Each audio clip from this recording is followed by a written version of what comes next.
Hola, ¿qué tal? Muy buenas noches, sean todos bienvenidos acá a las 8:45. Arrancamos ya esta sección con los temas de coyuntura nacional para entrevistas y análisis y que usted en casa tenga, por supuesto, pues las mejores opiniones y así saque también sus conclusiones. Esta noche vamos a hablar a propósito de la jornada comicial de ayer martes en los Estados Unidos, estas elecciones en donde, pues bueno, los votantes eligieron y renovaron en algunos casos la Cámara Baja, la Cámara de Representantes y el Senado estadounidense y también algunas gobernaciones. Vamos a hablar acerca de eso, cómo quedan los resultados y sobre todo cómo queda ese pulso político demócratas republicanos para con miras ya al 2024, las presidenciales. Y también vamos a estar hablando acerca del pronunciamiento que ha hecho CACIF en contra de la ley electoral y de partidos políticos. Ha solicitado que se hagan algunas reformas. De esos temas vamos a hablar esta noche. Antes de entrar con los temas y los invitados, saludamos también a Fernando Orellana, que está esta noche acá en el set con nosotros. ¿Cómo estás? Mario, buenas noches, qué gusto estar contigo. Un programa más, a las 8:45. ¿Sorprendido por los resultados de las elecciones en Estados Unidos? Sí, la verdad que había quienes esperaban pues una arrasada de republicanos y no fue tan así. Claro, y un descalabro demócrata, ¿no? Habrá que ver qué pasó ahí, ¿no? Correcto. ¿Verdad? Correcto. Pues bueno, les presentamos a nuestros expertos invitados esta noche para hablar precisamente de las elecciones de Estados Unidos, porque sobre todo, ¿qué impacto va a tener esto para la política exterior estadounidense y sobre todo, pues bueno, pensando en la región latinoamericana? Nos acompaña acá en el estudio el embajador José Rodrigo Bielman. Él es diplomático de carrera en el servicio exterior guatemalteco. Y también vía Zoom nos enlazamos con Juan Carlos Pocasangre. Él es presidente de la Asociación de Guatemaltecos en Nueva York. A los dos, muy buenas noches, bienvenidos. Y Fernando arranca con la primera pregunta. Licenciado Bielman, para empezar, ¿qué fue lo que sucedió ayer? ¿Qué elecciones fueron las que se dieron el día de ayer en Estados Unidos? ¿Y cuáles son esos resultados que ya pues empezaron a oficializar desde el día de ayer por la noche? Gracias, un gusto estar con toda su audiencia por la invitación. Se dan unas elecciones distintas de las que esperábamos todos los que seguíamos con atención este proceso. El termómetro de las elecciones de medio término del periodo presidencial en Estados Unidos, pues es una calificación muy drástica muchas veces del desempeño del presidente de turno. Sorpresivamente, el presidente Biden logra mantener y su partido el balance político. Todavía faltan algunos resultados finales para decidir cómo quedan integradas las dos cámaras, pero ciertamente el resultado para el Partido Republicano no es lo que ellos mismos esperaban. Había una alta expectativa de que los republicanos lograban mayorías cómodas en ambas cámaras. En el Senado se está definiendo con 3 estados. Particularmente Georgia creo que va a ser el que va a terminar definiendo. Este estado va a ir a una segunda vuelta el próximo 6 de diciembre. La diferencia porcentual entre ambos candidatos es de medio punto. Y esto obliga a una segunda elección entre estos candidatos. Y ese va a ser el estado que va a definir cómo queda el control del Senado. Al día de hoy, republicanos están con 49, demócratas con 48. Hay 2 estados más, Nebraska y ahorita vamos a revisar el otro, en donde pareciera que un estado va para cada color. Y Georgia va a ser el que va a definir finalmente. Insisto, es un resultado sorpresivo para todos. Ahora bien, señor Juan Carlos Pocasangre, ¿cómo vivió la jornada la comunidad guatemalteca allá? Y sobre todo preguntarle, ¿le sorprenden estos resultados que ya comenzaron a dar? Bueno, desde anoche ya teníamos, digamos, más o menos una tendencia. ¿Le sorprenden a ustedes los resultados y, digamos, cuáles fueron los principales temas que a consideración suya, sobre todo el voto latino, pues llamó más la atención y qué hizo que se decidieran por una u otra opción? Sí, ¿cómo está? Buenas noches.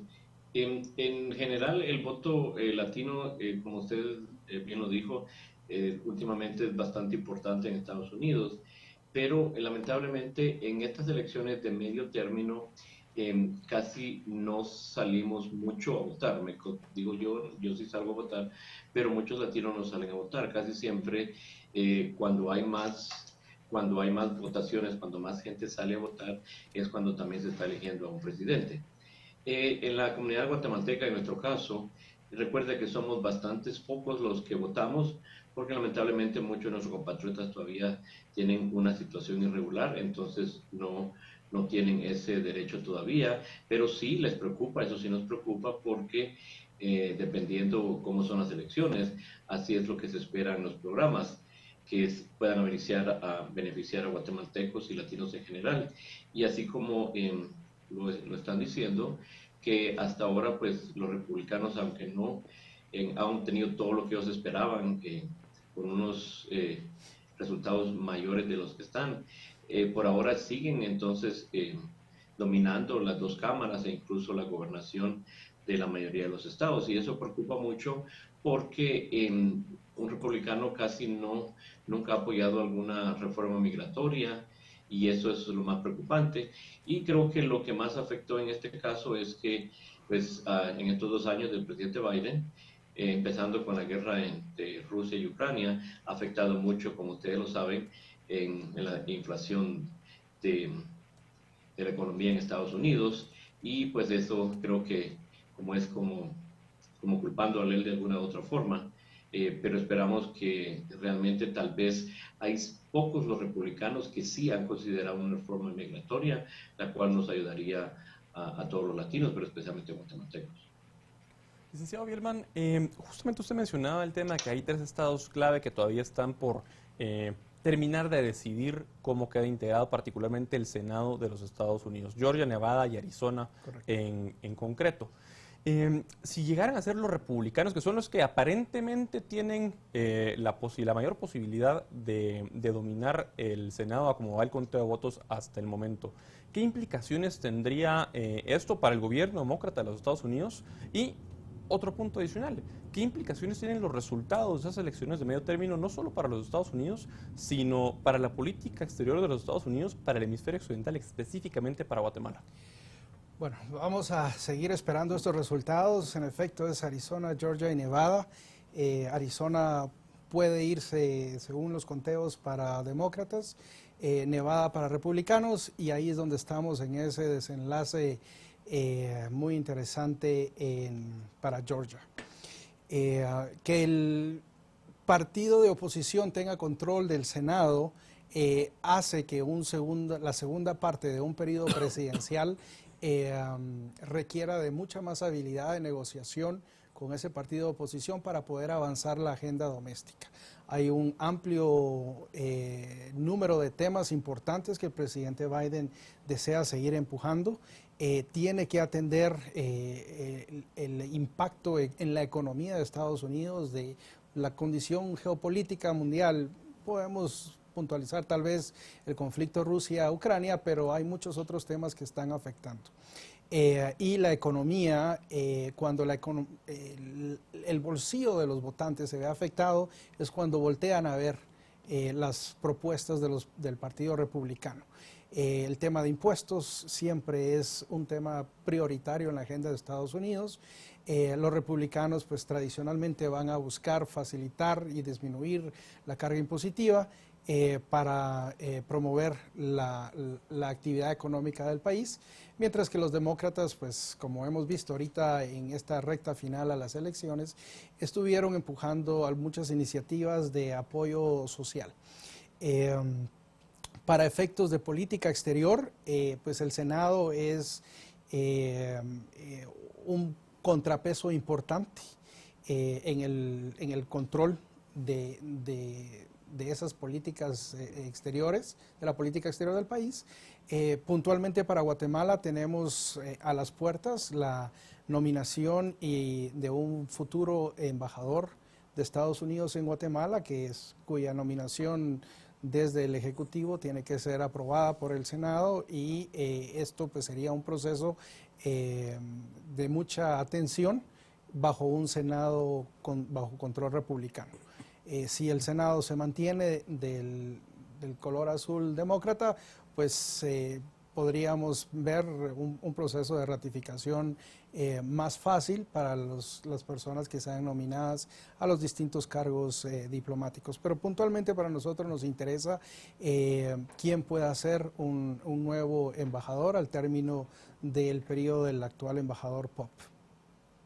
Ahora bien, señor Pocasangre, digamos, en el caso de las promesas de campaña que hizo Joe Biden, digamos, para captar el voto latino, se habló mucho de todo este tema de una reforma migratoria que pareciera que siempre el tema con el que tratan de acaparar el voto latino, pero al final no para ocurriendo absolutamente nada. ¿Cómo ve usted el panorama de aquí a mitad de este periodo presidencial y con las conformaciones de cómo pareciera que va a quedar tanto la Cámara Baja, la Cámara de Representantes, como el Senado? Realmente para los latinos y sobre todo para millones de centroamericanos que buscan una normalización en su estatus migratorio allá, ¿usted cree que esto realmente va a ocurrir? Sí, eso es la preocupación más grande que tenemos ahora los latinos y, como te digo, especialmente centroamericanos, que no, lo que el presidente Biden prometió, si no lo pudo cumplir hasta ahora en los primeros 2 años, va a ser imposible que lo haga en los próximos 2 años. Entonces, realmente no creo que vaya a haber ninguna reforma migratoria, porque ahora más que nunca los republicanos no le van a aprobar absolutamente nada, porque ahora van a esperar ellos y van a estar ya con planes para las votaciones de presidente, donde ellos quieren que regrese un presidente republicano. Entonces, los que van a sufrir más son exactamente los millones de indocumentados y, en nuestro caso, guatemaltecos. Pero aún así, siempre quiero también llamar la atención a todo el gobierno guatemalteco, especialmente a Relaciones Exteriores y el presidente, que mientras más rápido puedan agilizar los trámites de los pasaportes a los guatemaltecos aquí en Estados Unidos, se necesita, porque aunque no se puede hacer nada en estos 2 años, en el próximo término del presidente que venga, como usted lo ha dicho, lo primero que están ofreciendo es una reforma migratoria, lo cual, recuérdense, siempre hablan de latinos, pero es que realmente no solo son latinos. La política es así, se concentra más en Latinoamérica, pero aquí a mí me consta que aquí hay indocumentados de Rusia, de China, de Europa, de Asia. Entonces no solo son los latinos que están esperando eso, pero lo que he dicho desde hace muchos años, si una reforma migratoria se logra pasar en 2 meses, se aprueba y que tengan 1 año para aplicar para eso, el 90% de guatemaltecos no van a calificar, primero porque no tienen los pasaportes, y para que consigan un pasaporte se pueden llevar entre 6 meses a 1 año. Entonces imagínense, perderían esa oportunidad. Entonces, mientras vemos algún plan del próximo gobierno, por favor, al gobierno guatemalteco que nos esté escuchando, necesitamos que agilicen y que tengan más disponibilidades de proponer, de brindarles los pasaportes a los guatemaltecos que lo necesitan ahora más que nunca.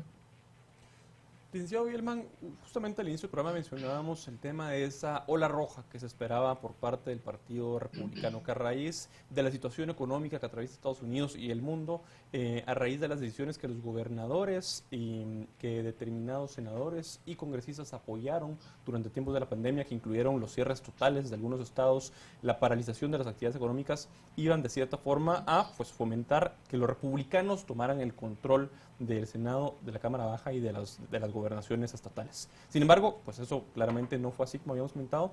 ¿Y a qué factores le atribuiría usted que esta ola roja que se esperaba no se haya materializado? Algunos analistas hablaban acerca de que pues esa revocatoria que en su momento hubo de la protección constitucional al aborto por parte de la Corte Suprema de Justicia en los Estados Unidos no iba a ser suficiente para que los demócratas ganaran impulso, pero aparentemente pues yo me atrevería a decir que esa fue una de las razones.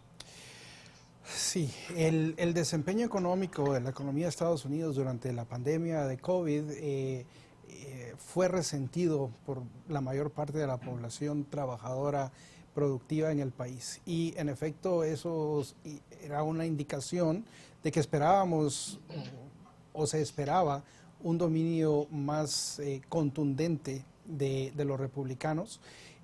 Un ejemplo claro es el gobernador DeSantis en Florida, que él mantuvo una línea muy distante desde el control federal, manteniendo la actividad en el estado de Florida muy pujante en lo que la pandemia lo permitía, y lo vemos reelecto con cerca de 6 millones de votos, con un 60% de sus votantes, por encima también de otro gobernador importante de los republicanos, el gobernador Abbott de Texas.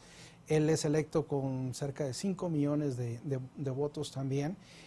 Dos gobernadores que han mantenido una voz muy fuerte en la apertura económica, como decía, distante de todas esas políticas de cierres durante la pandemia. Esto se esperaba, como dices, Fernando, que fuese suficiente para que los republicanos lograsen un mayor apoyo en las elecciones. Sin embargo, muy reciente o muy cercano a las votaciones del día de ayer, viene este tema de la modificación de la regulación federal del aborto desde la Corte Suprema de Justicia, trasladando este tema a los estados. Y vemos este tema trasladado a las boletas electorales en algunos de los estados, y sí pareciese que fue un tema que generó apoyo de regreso a los demócratas en el balance entre la economía y las libertades individuales, que pues el aborto se resulta ser el primero de algunos otros temas que la población en Estados Unidos teme puedan empezarse a modificar con una Corte Suprema de Justicia en una balanza conservadora como es la integración actual.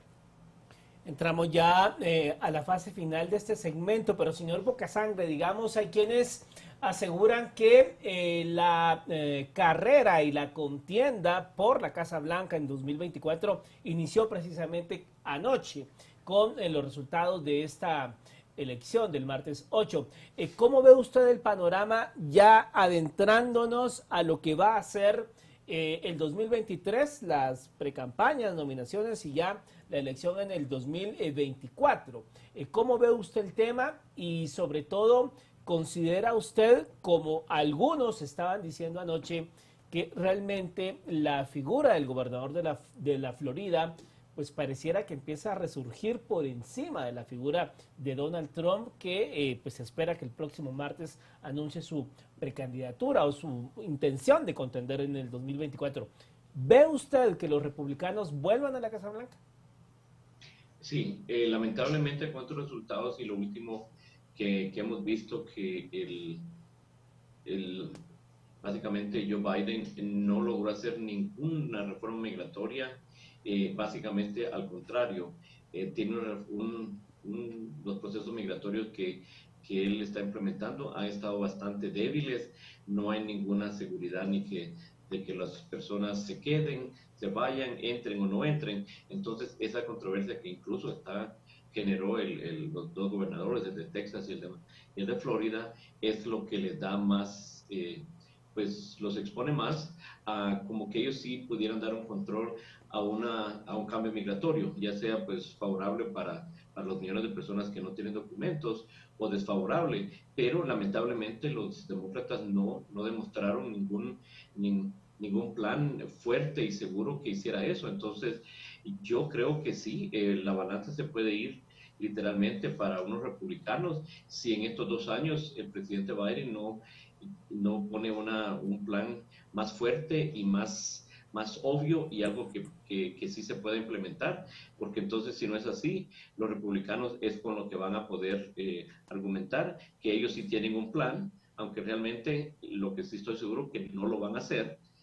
Pero eso es lo que, como le pueden ganar a Joe Biden. Entonces, la comunidad está realmente muy nerviosa porque es muy difícil negociar con un republicano, pero con un demócrata, les repito, es fácil negociar con ellos, pero últimamente están muy débiles, no tienen a un líder que de verdad haga lo que tenga que hacer. Entonces, en este caso sí, pueda que la balanza se vuelva a volver republicana y eso vuelve a causar un caos. En este caso, lo que más nos importa a nosotros es en un alivio migratorio para miles de personas, especialmente los guatemaltecos.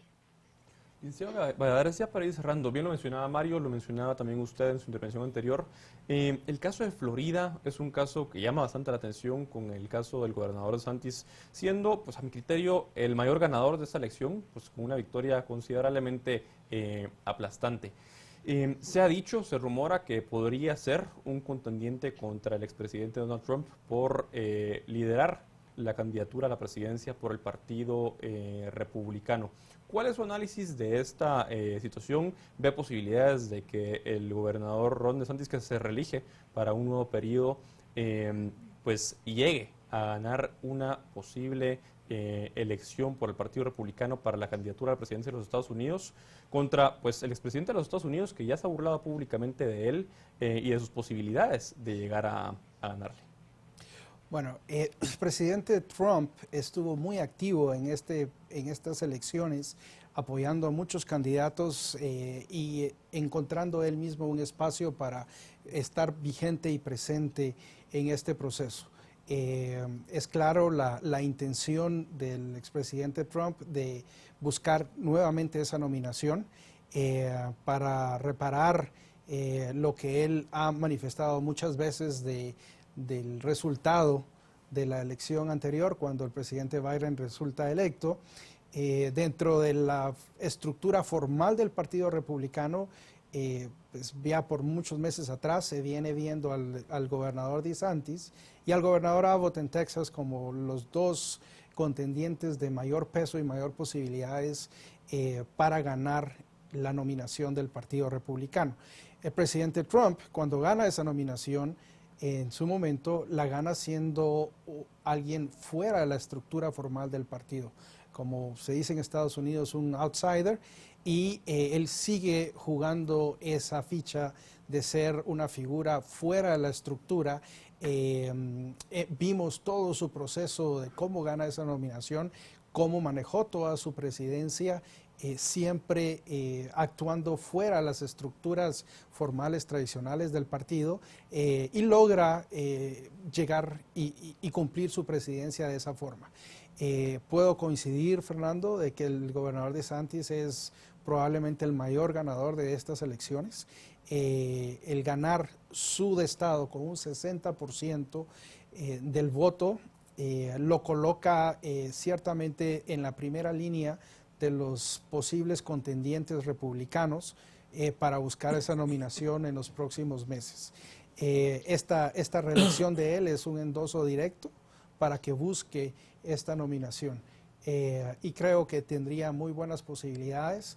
La Florida es un estado clave en todas las elecciones de los últimos 20 años en Estados Unidos y tener ese 60% de respaldo hace que el resto del país voltee a ver la posibilidad de un buen candidato de la estructura formal del partido.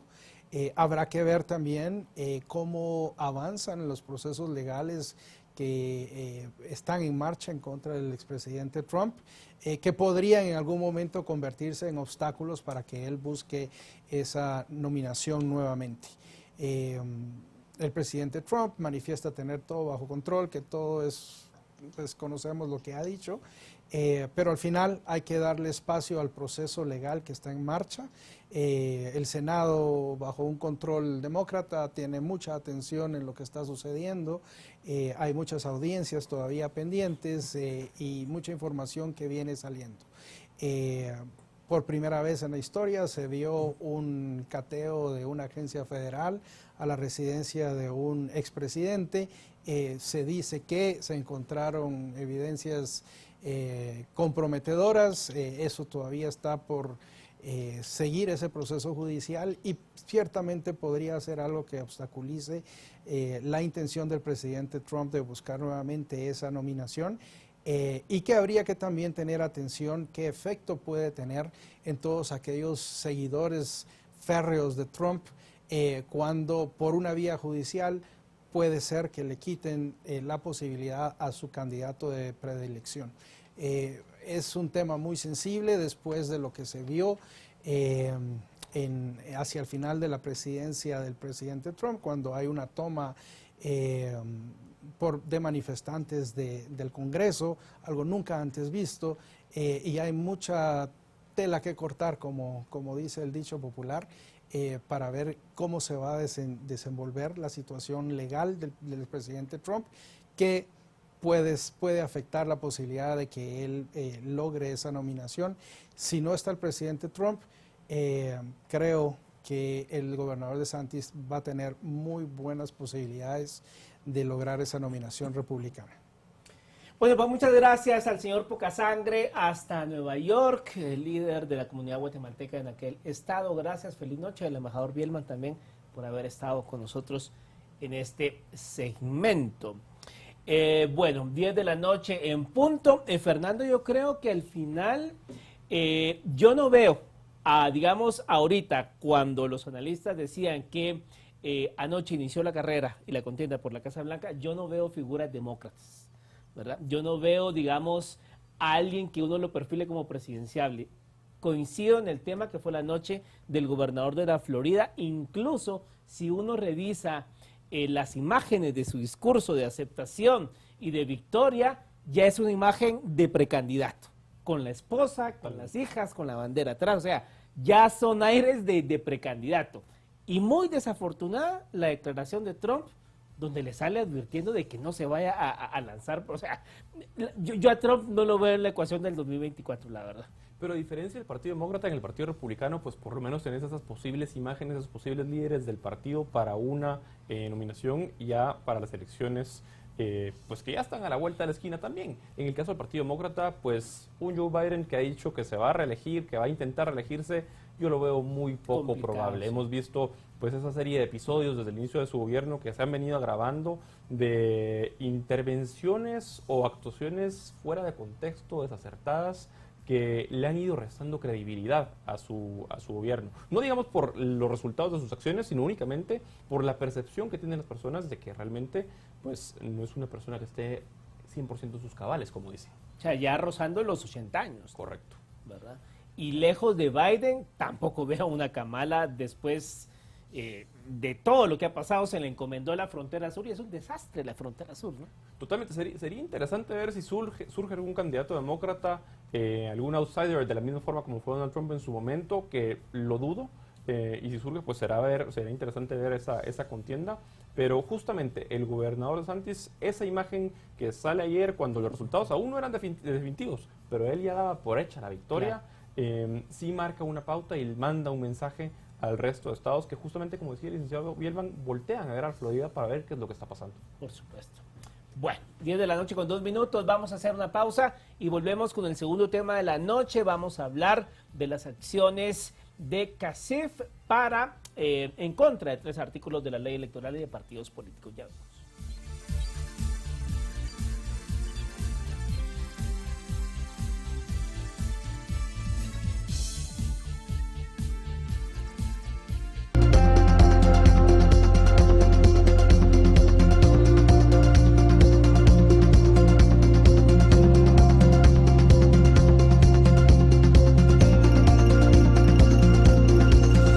Recorrido por lo importante de Guatemala a lo largo de la jornada. Noticias a las 7 p.m. Lo destacado del día.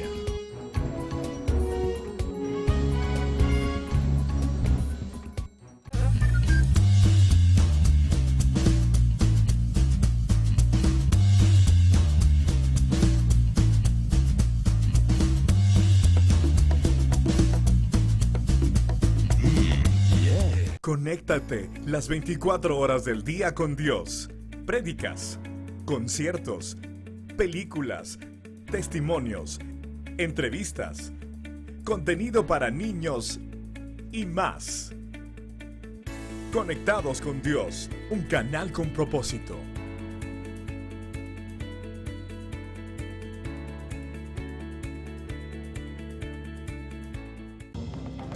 Noticias en desarrollo.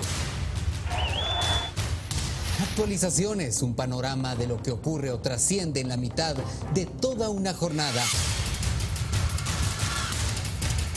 Los invitamos a que junto con los profesionales de la información, usted también se informe. A la 1 p.m. Noticias a la 1 p.m. por Canal Antigua.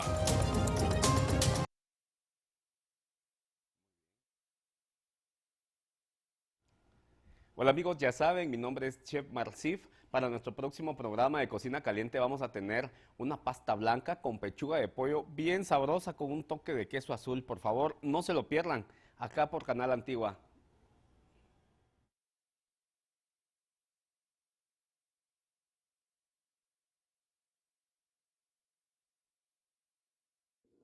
No todo lo que es noticia es negativo. Conoce en nuestros espacios los avances tecnológicos, lo emocionante de la robótica, lo asombroso de la naturaleza y lo interesante de los destinos. Sintoniza Sea Live en Facebook a las 5 de la tarde. Una nueva cara. Con la información completa del mundo deportivo. Un equipo renovado. Expertos en deporte.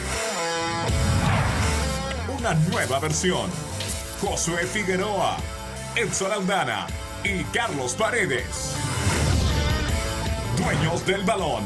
Lunes a viernes, 6 de la tarde.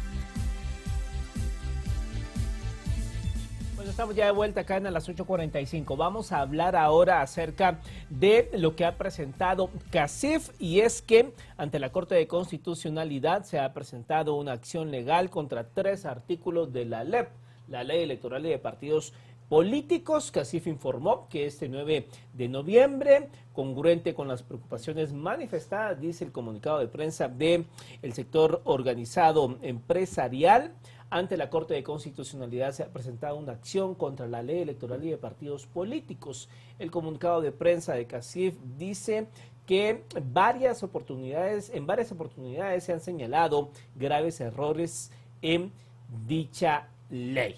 Bueno, vamos a hablar acerca de esto para desmenuzar qué fue lo que ha presentado CACIF y específicamente cuáles son los efectos que se busca con ello. Les presentamos a los 2 expertos acá en el estudio. Le damos la bienvenida al licenciado Ignacio Andrade, él es abogado precisamente de CACIF, y al doctor Arkel Benítez, analista en temas constitucionales. A los 2, gracias por estar acá. Buenas noches. Buenas noches.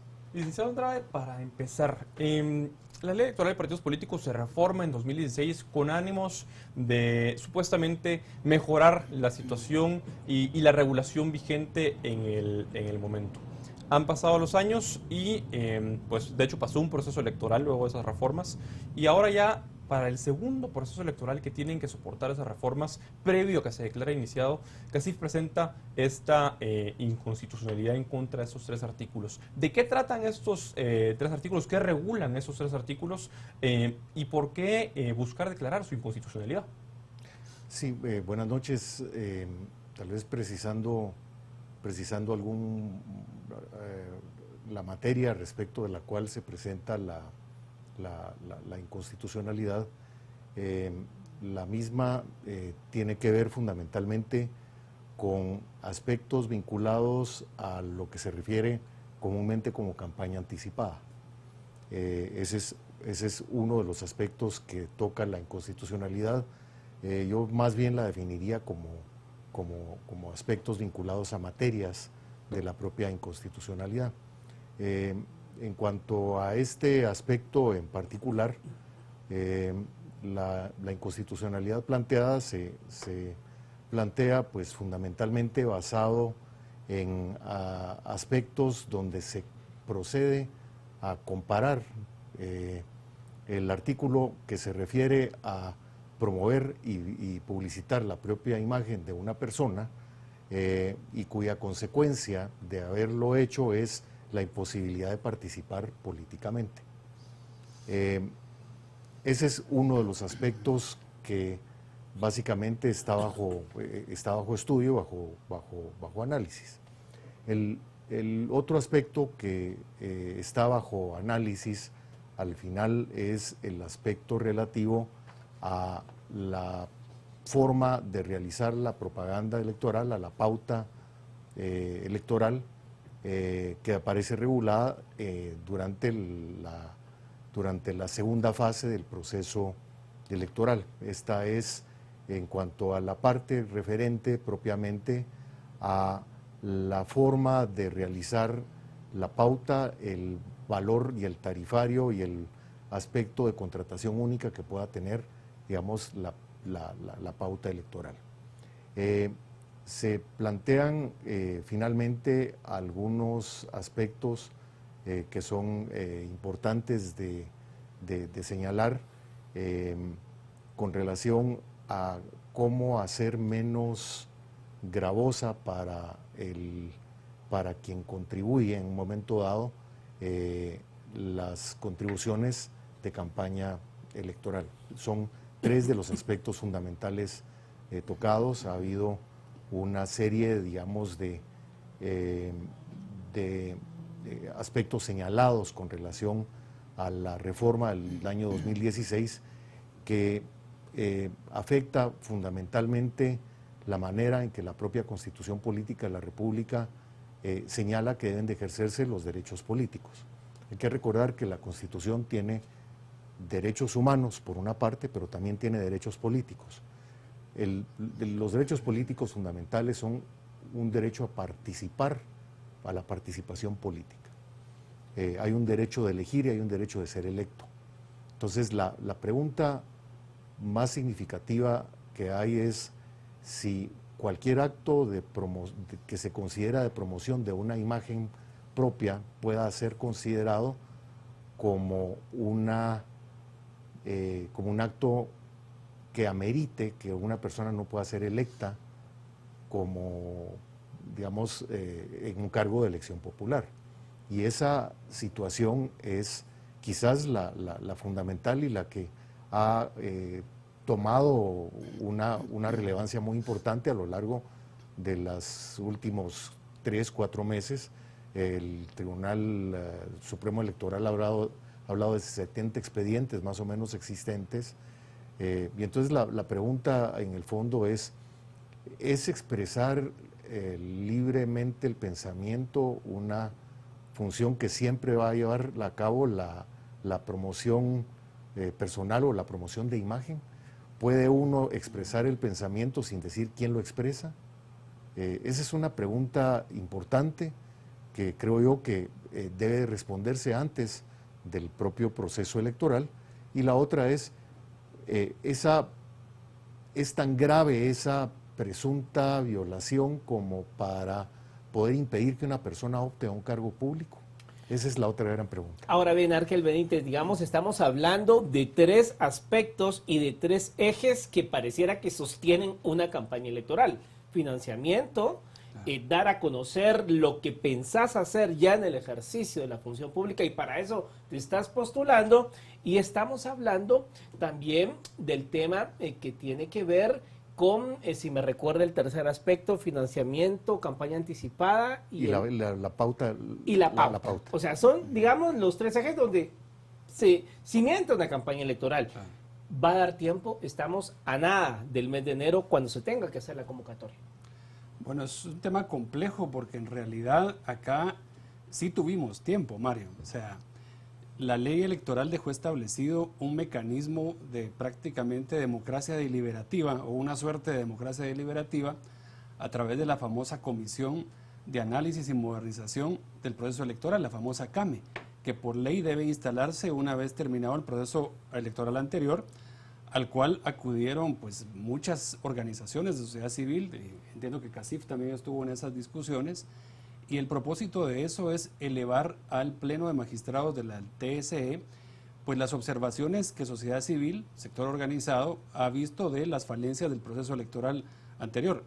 que hay que decirlo, 2019 fue de lo peor. Ahí está el informe de la OEA con sendas recomendaciones, incluso habla de la judicialización de la política, entre otra serie de defectos y de situaciones nefastas que ocurrieron, muy de la mano, digamos, de estos elementos que hoy nos ha mencionado el licenciado Andrade, que son objeto de denuncia constitucional a través de esta interposición. De manera que el hecho de que hoy veamos varias inconstitucionalidades planteadas ante la CC, eso lo que viene a decirnos es de que hubo un fracaso en el proceso de diálogo de la CAME, luego en la Comisión de Reformas a la Ley Electoral en el Congreso, un fracaso también en el Congreso de no ponerse de acuerdo, y la ciudadanía está utilizando el mecanismo de pesos y contrapesos que brinda la Constitución a través de las inconstitucionalidades. Y efectivamente son los tres pilares de una campaña electoral, lo que mencionabas, es decir, cómo comunico mis ideas, cómo las masifico para que lleguen esas ideas, que es a través de la pauta, y por supuesto el tema de cómo financio la posibilidad de que mis ideas lleguen territorialmente a un montón de lugares, eso tiene que ver con el financiamiento. Son los tres elementos medulares, y yo agregaría algo acá como para dejarlo sobre la mesa, y es el tema que cuando se prohíbe y se baja de alguna manera, se desincentiva la participación del capital privado lícito de este país, lo que se hizo fue prácticamente abrir la brecha para que entraran unos dineros que obviamente todos sabemos, y vemos ahí ahora resulta que hay alcaldes narcos. Entonces es un tema muy delicado. El daño que se le hizo al proceso electoral es un daño muy grave, y hoy lo estamos viendo. Creo yo que es importante que la Corte de Constitucionalidad entre a debatir el fondo de estos temas, porque al día de hoy, como bien lo expresaba el licenciado Andrade, prácticamente la ley electoral vino a quitarle la oportunidad al ciudadano de expresarse sobre su propuesta política, y la está dejando únicamente con exclusividad a la institucionalidad de los partidos políticos, pero tampoco les está dando a la institucionalidad de los partidos políticos las herramientas para que sean verdaderos entes representativos de la sociedad, que provoquen ese debate con la apertura que eso requiere y con la democracia que eso debiese de permitirse. Entonces creo que son temas muy interesantes que están planteados, no es la única inconstitucionalidad presentada, ha habido otros ciudadanos que presentaron y que van un poco en la misma línea de lo que ha presentado hoy el licenciado Andrade. Licenciado Andrade, hablemos específicamente de la promoción de la imagen personal de los candidatos, la llamada campaña anticipada. Justamente hoy, platicando con un colega, pues él mencionaba, pues bueno, todos somos potenciales candidatos como ciudadanos mayores de edad en pleno goce de nuestros derechos. Y realmente es bien particular cómo el Tribunal Supremo Electoral venía o parecía haber estado dormido durante estos casi 3 años, y ahora que ya se acerca el proceso electoral, ha empezado a sacar de la jugada por medio del registro de ciudadanos, o intentar sacar de la jugada a algunos potenciales candidatos que ya se perfilan como pues candidatos a ser nombrados por sus distintos partidos para la elección a la presidencia de la República. Y en ese sentido, ¿cuál es el argumento? Ya ha empezado usted a esbozar pues algunos de esos argumentos, pero ¿cuál es el argumento concreto que se plantea a la hora de presentar esa inconstitucionalidad en contra justamente de esa prohibición de promover la imagen personal de un candidato? Porque creo yo que somos de los pocos países que impide que los ciudadanos conozcan a sus candidatos hasta un par de meses antes de las elecciones. Sí, yo creo que quizás los elementos fundamentales de contrastar el artículo 94 bis con lo que es la Constitución política es la pérdida propiamente de un derecho político a participar. De hecho, ya en alguna ocasión la Corte de Constitucionalidad eliminó una infracción a la ley basada básicamente en el concepto de campaña anticipada, y esa infracción fue declarada con lugar hace más o menos 10 o 12 años. Entonces, sí existen antecedentes. 2, el aspecto fundamental en este caso me parece que es el aspecto propiamente de la violación la violación probable a la libre emisión del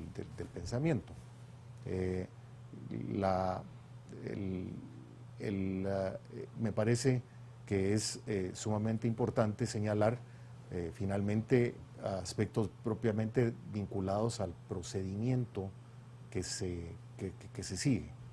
El procedimiento que se sigue debiera de estar basado en una ley propiamente. Nadie puede ser privado de sus derechos sin proceso establecido en una ley. El proceso que se lleva a cabo en este caso es un proceso que está establecido en un reglamento y ese procedimiento administrativo tiene algunas limitaciones que me parece que son importantes de señalar. Ejemplo, ¿qué pasa cuando, cómo se demuestra o cómo se dan las pruebas de descargo en un momento dado respecto de algo donde ha habido promoción de la propia imagen, tratándose de que es un aspecto meramente subjetivo? Esa es una pregunta que me parece que es muy importante de resolver, y entonces al final está el presunto infractor en una situación un poco compleja de cómo resolver esa situación basada en una norma legal claramente establecida. Y es que, digamos, Arkel, cuando uno ve, yo siempre he dicho que la actual ley electoral y todo esto que se le reformó en el 2016 pareciera que es un mal calco de la ley electoral mexicana. O sea, uno ve cosas muy parecidas en la ley electoral mexicana, pero digamos, allá la dinámica es otra, no nos vamos a meter a hablar de eso ahorita. Pero digamos, hay elementos, el mundo ha cambiado tanto, ¿no? O sea, de 5 años para acá, y no digamos con la pandemia, o sea, el tema de las redes sociales se disparó, el hacer lives, tweets, o sea, el tema de las redes sociales se disparó. Y uno entra en las redes sociales a cualquiera, y lo primero que le sale es cualquier cantidad de fotos de precandidatos. O sea, ¿cómo, digamos, delimitar eso? O sea, ¿cómo ordenamos qué es campaña anticipada, qué no es campaña anticipada? O sea, voy a estar yo amarrado de manos para no poder levantar un live de que no sé. O sea, ¿el tribunal está pensando en eso, en estas nuevas formas de comunicar? Yo creo que no. Sí, al final del día lo que hemos visto también, y lo decía el licenciado Andrade, es que el tribunal anterior fue muy proclive a atribuirse facultades legislativas y fue haciendo mal uso de su facultad reglamentaria para crear ley de rango constitucional, porque hay que decirlo, la ley electoral tiene ese rango. Y eso le hizo mucho daño. Ellos, por ejemplo, el tribunal anterior, creo que fue el anterior, se inventó, por ejemplo, que para inscribir candidatos había que presentar carencia de antecedentes penales y policíacos. Y la Constitución es clara de que no se pueden restringir ni limitar esos derechos de antecedentes, en menos que sea en una sentencia condenatoria, firme, ejecutoriada, etcétera. Entonces ha sido muy proclive a ese tipo de situaciones el tribunal, y creo yo que el tribunal no tiene las capacidades tampoco para pretender hacer esas supervisiones que probablemente sí lo tengan en México. Lo más que puede contratar el Tribunal Supremo Electoral entre auditores e inspectores para un proceso electoral son 50, para 23 distritos electorales, para una gran cantidad de partidos políticos y gran cantidad de cargos a elección. Entonces es sumamente difícil. Hoy por hoy, como está redactada la ley, y eso es lo que dificulta a quienes no transitan en el vehículo denominado partido político, hoy por hoy el artículo 62 ter del reglamento habla de qué es proselitismo y define una serie de situaciones. La literal D habla de propuesta política. Y fíjense que solamente esa literal D le permite a un partido político salir de la militancia, de afiliados y demás, y conectar con la ciudadanía a través de la propuesta política, y el inciso G dice que solamente lo pueden hacer aquellos que tienen direccionamiento o facultades de dirección del partido, o sea, secretarios municipales, secretarios departamentales y el secretario general. Es decir, unifica la vocería y la representación institucional en estos jefes de los comités, digamos, secretarios de los comités, dejando prácticamente al margen a cualquier ciudadano que no tenga partido. Y aquí viene una gran contradicción.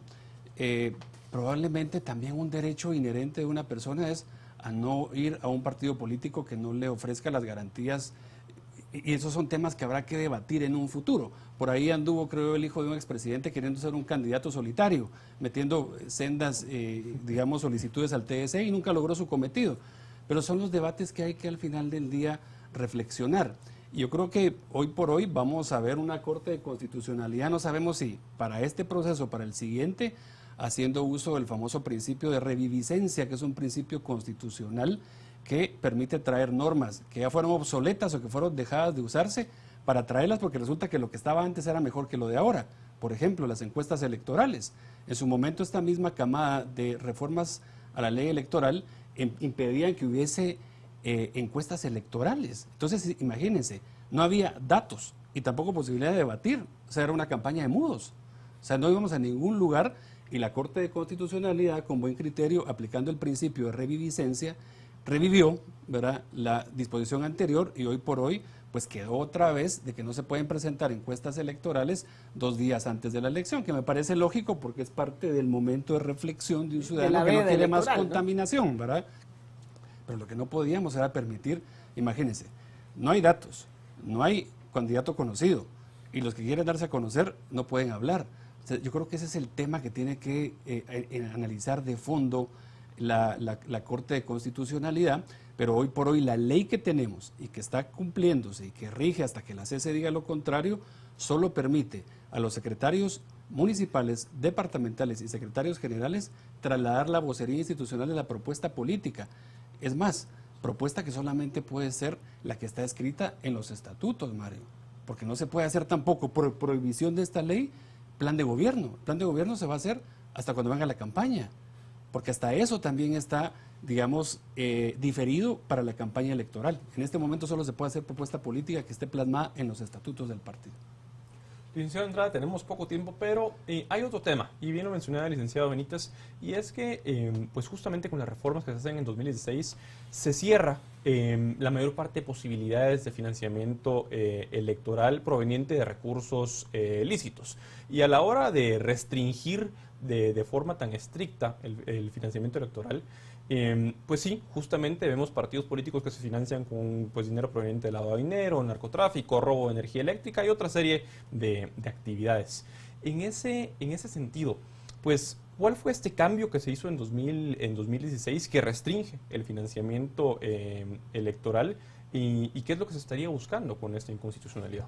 Cómo no, en términos generales, las disposiciones relativas a financiamiento electoral hacen sumamente complejo y sumamente difícil de cumplir toda la serie de requisitos que impone la propia ley electoral para poder realizar una contribución lícita y correcta a un partido político. El mecanismo de contribuciones hay que entender básicamente que forma parte del derecho de participación política de las personas. Es una manera de expresar la participación y la simpatía por un partido político, el contribuir a él.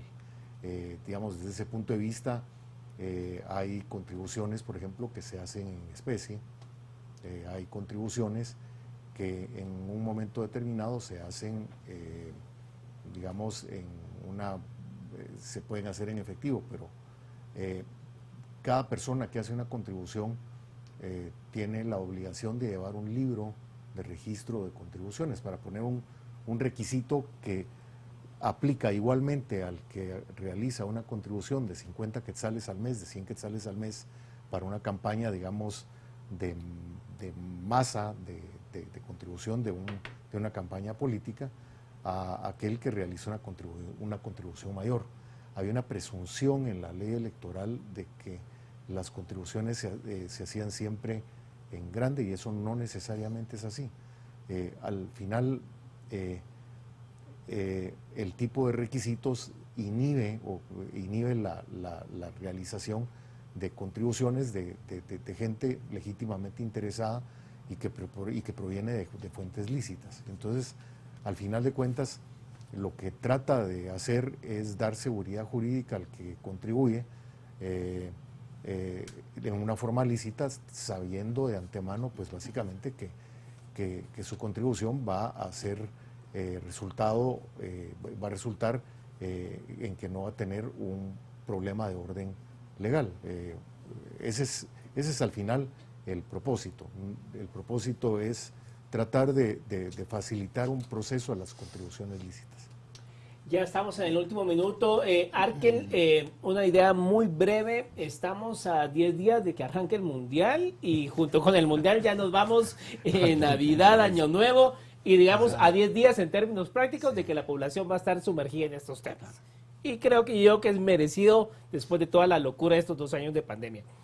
Pero digamos, ¿qué va a pasar? En enero regresamos, pues la cuesta de enero y la convocatoria de elecciones. O sea, el tiempo pareciera que se acortó y se acabó. ¿Qué va a pasar en enero? Se fue el tiempo, el despertar político de la ciudadanía va a ser el 20 de enero cuando se publique la convocatoria de elecciones. El 21 todo el mundo a hacer cola a inscribir a sus candidatos. Del 21 al 23 de marzo. 24 de marzo arranca la campaña electoral. Y entonces ahí sí ya hay mucha libertad, excepto las restricciones que sabemos al tema electoral, pero eso es lo que va a pasar. El tiempo ya se fue. El candidato que se quiera dar o precandidato que se quiera dar a conocer ahorita la tiene muy difícil por todo lo que estamos viendo y prácticamente en enero y febrero y marzo es el proceso de elección. Yo creo que también dejó un mal sabor de boca, hay que decirlo muy rápidamente, la persecución política y la cacería de brujas que en su momento hizo el Ministerio Público y la CICIG, incluso endilgando delitos que no estaban vigentes al momento de la supuesta comisión de hechos delictivos. Y ahí tienen a mucha gente procesada por el famoso delito de financiamiento electoral no registrado, que no estaba vigente en 2015, pero se lo jalaron retroactivamente para acá y la CC tuvo que entrar a arbitrar otra vez a declarar la inconstitucionalidad en ese caso. Entonces yo creo que también esto va a permitir una reflexión sana de la CC, recomponer un poco todo lo que ha pasado después de esos sismos que ha tenido Guatemala, esa reforma del 2016, de todo lo que dejó, las secuelas que dejó la CICIG, que hicieron malos procedimientos, que hoy estamos viendo cómo muchos casos defectuosos se están cayendo y se van a seguir cayendo por incumplimiento de la ley. Entonces yo creo que este es un momento también para el TSE actual, el nuevo, que ponga barbas en remojo y mejore el proceso electoral. Bueno, pues muchas gracias a los dos por haber estado con nosotros esta noche. Y pues bueno, Fernando, al final la brasa está en manos de la CC y tendrá que dar una respuesta antes de que sea la convocatoria, pienso yo. CC que vamos a ver si termina siendo las veces otra vez el Tribunal Supremo Electoral, porque seguramente muchas candidaturas se van a terminar por decidir si se inscriben o no por la Corte de Constitucionalidad. Por supuesto. Bueno, tengan ustedes una excelente noche. Nos vemos en otra emisión.